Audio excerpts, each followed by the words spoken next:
You want to change the face of science so that it looks Yeah. less like the dreaded pale penis people.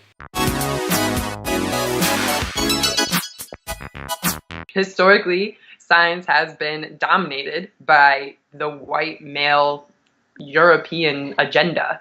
And those are the people who are asking questions. They're the people who are generally driving scientific investigation.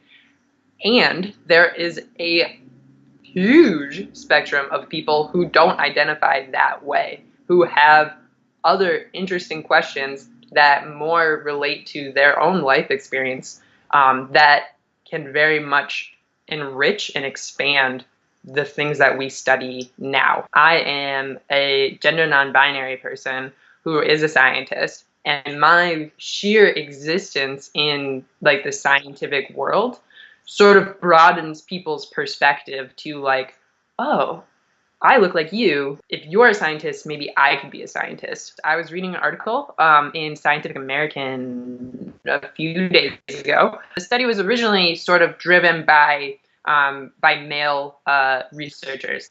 And so it was trying to better understand how female caregiving emerged in indigenous populations. And the study sort of moved forward, and they brought on female researchers. I don't think purposefully, that wasn't my understanding. And the entire population was set up in a patriarchal society.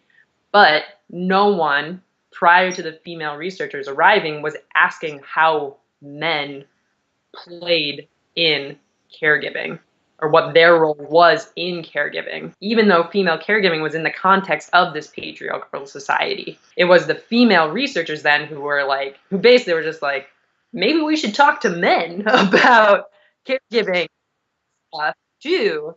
And they did, and they found out that there was a lot more, that the female caregiving more emerged from financial and like economic reasons than like social reasons.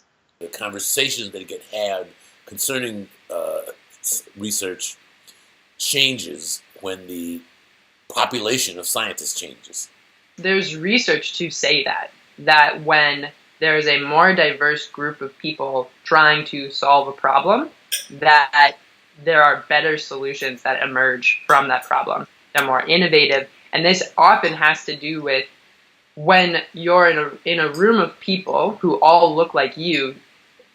It's thought that you enter with sort of the assumption that everyone kind of is on the same page, which, to be honest, probably is true because you've had a similar life experience. Instead, when you go into a room where there's a diverse group of people who all have had different life experience, it's been shown that people effectively work harder to come up with better solutions. They think about more alternatives to why their solution might not work.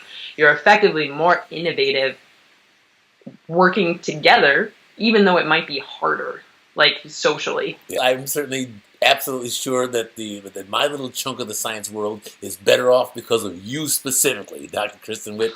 Thank you so much. I look forward to talking to you again soon. Thanks so much. All right. Thanks so much. All right. Bye.